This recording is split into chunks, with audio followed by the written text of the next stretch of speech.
Hi everyone, welcome back to Prashuta Fen School. This is episode 2 of our US Texan Basics for Big Four Aspirants. आज हम बात करने वाले हैं एक बहुत ही इम्पोर्टेंट टॉपिक के बारे में जो कि है इंडिविजुअल टैक्सेशन और स्पेशली फॉर्म 1040 के स्ट्रक्चर के बारे में। ये वही फॉर्म है जिससे बिग फोर फॉर्म्स के टैक्स डिपार्टमेंट डेली काम करती है, राइट? तो इंडिविजुअल टैक्स फॉर्म होता क्या है? सबसे पहले समझते हैं इंडिविजुअल टैक्सेशन होता क्या। यूएस में हर इंडिविजुअल अपनी एनुअल इनकम के ऊपर टैक्स पे करते हैं, चाहे सैलरी हो, इन्वेस्टमेंट हो या बिजनेस इनकम हो। सब कंबाइन करके एक ही रिटर्न में फाइल होता है जिससे हम कहते हैं फॉर्म 1040।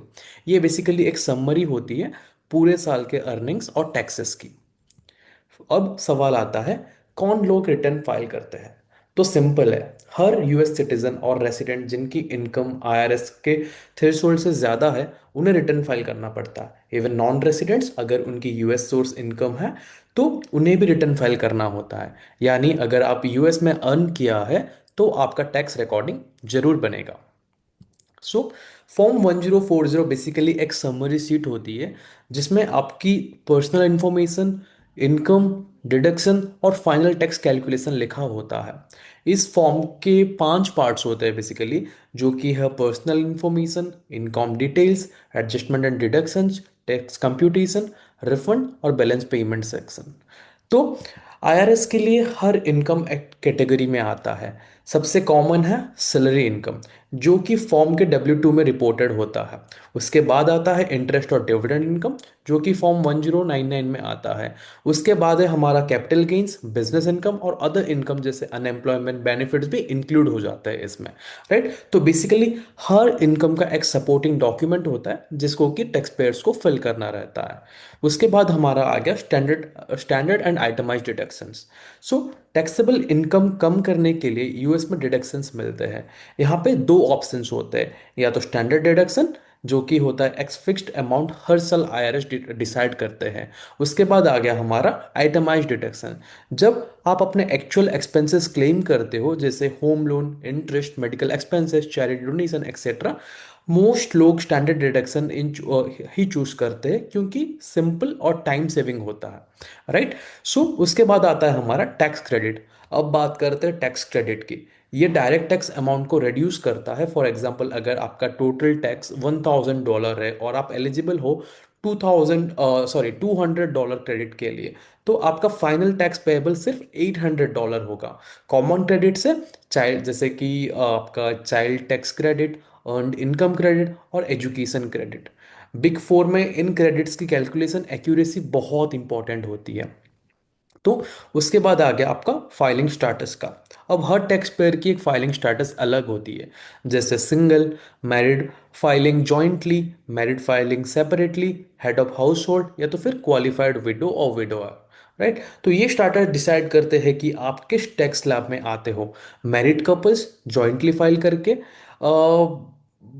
करने के बाद भी ज़्यादा टैक्स बेनिफिट ले सकते हैं, राइट? सो मैरिड कपल के थ्रू अगर आप जॉइंटली फाइल करते हो तो आप थोड़े ज़्यादा बेनिफिट्स ले सकते हो। उसके बाद आ गया हमारा refunds and payments. IRS system simple है, अगर आपने ज़्यादा टैक्स पे कर दिया तो रिफंड आपको मिलता है। अगर कम पे किया तो बैलेंस अमाउंट फाइल करते टाइम आपको देना पड़ता है। रिफंड मोस्टली इलेक्ट्रॉनिकली क्रेडिट कर दिए जाते हैं with in very few weeks. Big for analyst client के लिए यही रिकॉन्सिलेशन करते हैं और चेक करते हैं कि या तो उनको क्रेडिट रिफंड आएगा या तो फिर उनको पेमेंट करना है, राइट? सो ये समझते हैं हम एक बहुत ही सिंपल एग्जाम्पल से, एक सिंपल टैक्स कैलकुलेशन एग्जाम्पल से। चलो एक तो स्टार्ट करते हैं। मान लो किसी ने $60,000 अर्न किया है एक साल में, उसने अराउंड $14,600 का स्टैंडर्ड डिडक्शन लिया। बच गया कितना? 45,400, राइट? और ये हो गया हमारा टैक्सेबल इनकम। इस पे अप्रॉक्सीमेटली $5,000 टैक्स बनता है। अगर एम्प्लॉयर ने ऑलरेडी $5,500 डिडक्ट कर दिया है तो आईआरएस टैक्स पेयर को $500 रिफंड करेगा। सिंपल एंड लॉजिकल, क्योंकि टैक्स इनकम बन रहा था $5,000 बट एम्प्लॉयर ने 5,500 डिडक्ट किया था, राइट? तो उसको रिफंड मिलेगा आईआरएस से $500। आई होप आपको समझ में आया होगा। उसके बाद हमारे आ जाते हैं कि बिग फोर जैसे डेलॉयट, ईवाई, पीडब्ल्यूसी और केपीएमजी हर साल हजारों 1040 रिटर्न्स प्रोसेस करते हैं यूएस क्लाइंट्स के लिए। तो इंडिया के tax team mostly US client के रिटर्न प्रिपेयर और रिव्यू करते हैं। इसमें डॉक्यूमेंट जैसे कि W2 और 1099 चेक किए जाते हैं और डेटा टैक्स सॉफ्टवेयर में फीड हो जाता है। और एक्यूरेसी इंश्योर करनी होती है बिफोर एवरी डेडलाइन।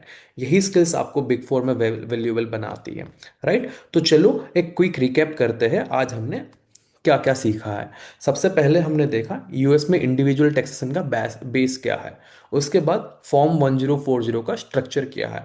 फिर डिडक्शंस और क्रेडिट का रोल कैसा है। एक सिंपल टैक्स कैलकुलेशन भी देखा और उसके बाद हमने देखा बिग फोर में इसका रियल यूज केस कैसा होता है। तो अब सबको क्लियर आइडिया मिल गया होगा कि बिग फोर में इंडिविजुअल रिटर्न किस तरह से हैंडल होते हैं, राइट। तो अभी आपने सक्सेसफुली कंप्लीट कर लिया है हमारा चैप्टर 2। अब नेक्स्ट मॉड्यूल में हम मूव करेंगे कॉर्पोरेट टैक्सेशन, जो कि है फॉर्म 1120 पे। वहाँ हम समझेंगे कंपनी अपना टैक्स कैसे कैलकुलेट करती है और बिग फोर टीम्स का क्या रोल होता है इसमें। सो मेक श्योर आप सब्सक्राइब कर रहे हो प्रश्युता फिन स्कूल चैनल को। और आप हमें इंस्टाग्राम पे फॉलो कर सकते हो अगर आपको रियल टाइम जॉब अपडेट्स चाहिए, क्योंकि हम अपने इंस्टाग्राम स्टोरी पे जॉब अपडेट्स डालते रहते हैं। सो मिलते हैं हमारे नेक्स्ट वीडियो में, जो कि है corporate taxation form 1120। Thank you, have a great day had.